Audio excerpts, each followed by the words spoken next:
Hey everyone. So, welcome to a micro lecture on cloud types. Pony wants to say hi as well. So, we classify clouds in two big ways. One is appearance, and the other is where they're located in the atmosphere. So, I'm going to go through all of those things here in this little micro lecture. So, first, this, by the way, is called a lenticular cloud. It's a really fun cloud that forms around mountains. Not quite a cloud type that we'll be discussing here, but I saw it's a pretty picture. So there's that. And by the way, these slides are available on iLearn for you to reference back to later on. So the first way that we classify clouds is through altitude. So for high clouds, the nickname for that is cirro, or the name that we do is cirro. For middle clouds, it's alto. And low-level clouds, there's no key word for low-level clouds. And these are just the various cloud types that I will discuss further on. And the next way that we can describe clouds is by their appearance, so what they look like. So cumulo is a term that we use for puffy clouds, so like puffy, patchy, lumpy sort of balls of cotton. You're probably most familiar with cumuliform clouds. They're kind of separate, detached like clouds. They kind of look like a head of a cauliflower. We'll tend to have the term cumulo or cumulus in the name. And cumulonimbus is an ultra form of that, basically, which is what we call a thunderstorm cloud.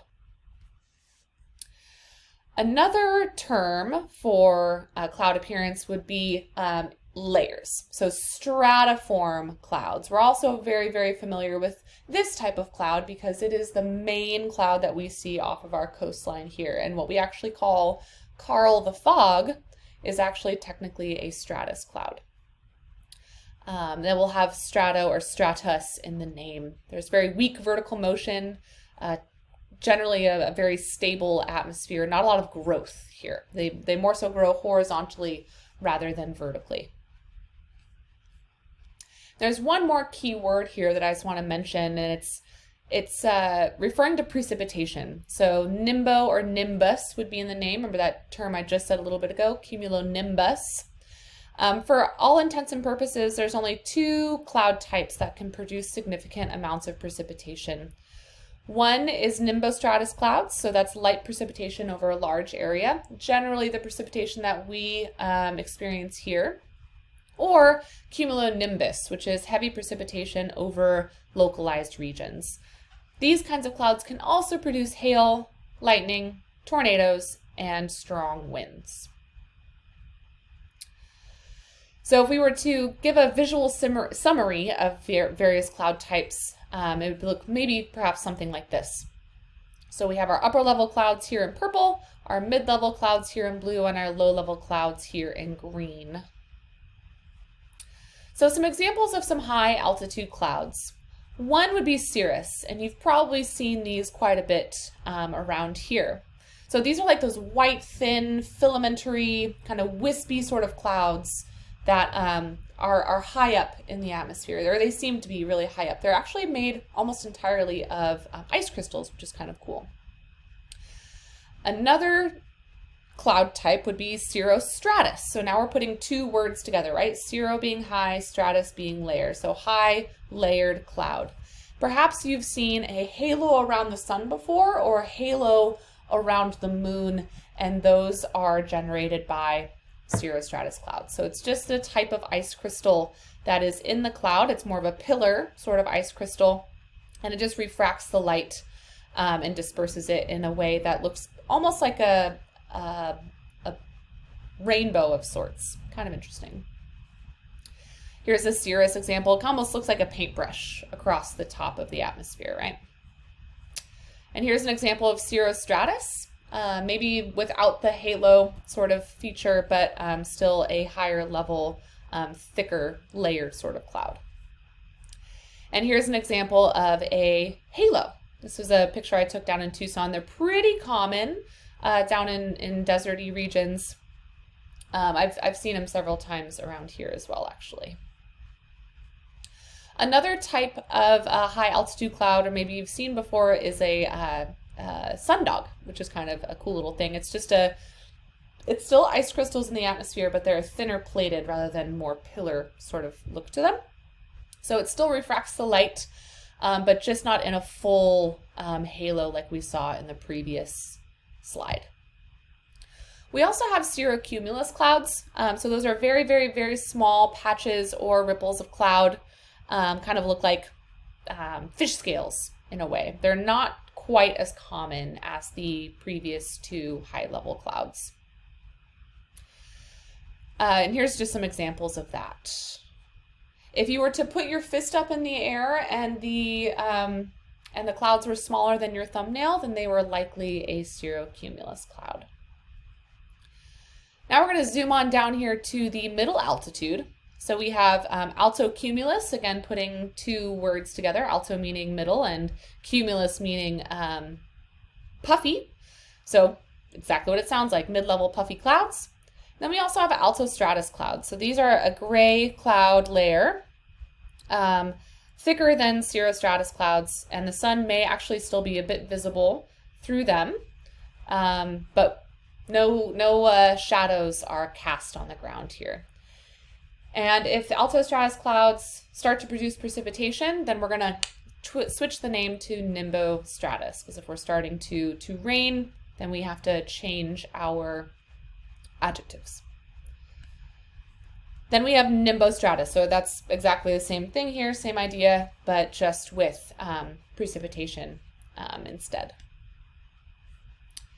And here's an example of altocumulus. So if you were to put your fist up and the clouds were the same size as your thumbnail, then it's probably altocumulus. So just using that sort of a method to kind of get perspective is how you can determine how high up these clouds are. And here's just another example of altostratus. So see how you can see the sun popping through a little bit. So now we're going to zoom down here to the surface. We're going to come on down. So stratocumulus clouds are a very, very common cloud type. So these are now combining two adjectives, right? Or two terms. So strato meaning layer, cumulus meaning puffy. So puffy layered cloud. So remember here, there's not a key word for low altitude clouds. No keyword. No keyword. Okay? Some lovely examples here of some stratocumulus clouds. So you see the poof, but you can also see some layers in here as well. Same thing, and these kind of this upper level portion would be probably stratocumulus clouds. Strato clouds or stratus clouds would probably be this bottom layer here. But some really, really beautiful examples. Then we have stratus, and stratus is probably what we are most familiar with around here, especially maybe not so much the past few days, but we get Carl the Fog gets to pop in and say hi every once in a while, right? So very similar to altostratus or nimbostratus clouds, but they're just closer down to the ground. Really, really, really close to the ground, if not, frankly, touching the ground. Next up, we have cumulus clouds. So cumulus clouds have various degrees of vertical development. So we have fair weather cumulus clouds, which have kind of a limited vertical development. Cumulus congestus clouds, which is in the intermediate stage between a fair weather and a cumulonimbus, which is a thunderstorm cloud. So the more stable the atmosphere, the less vertical growth there is. And here's just some lovely examples of some fair weather cumulus clouds here on the left-hand side. Notice how there's not a whole lot of vertical development here, whereas we have cumulus congestus, which you can see that there's much more vertical development, especially in comparison to these lower level clouds here. Now on to the fun stuff.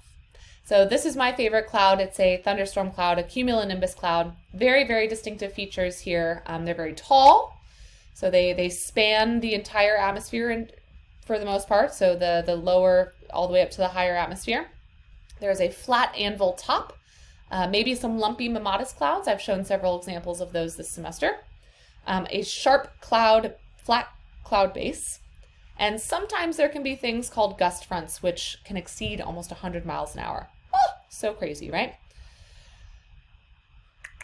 And what can happen is these clouds can grow. So a downdraft will likely exist here, and perhaps an updraft as well. And as that cold air splits out at the bottom, then it moves the updraft out of the way. And that updraft that's forced to scooch out the way can result in a shelf cloud, which is a really interesting cloud. If you see something like a mothership sort of feature coming towards you, you might have an intense thunderstorm on the way as well.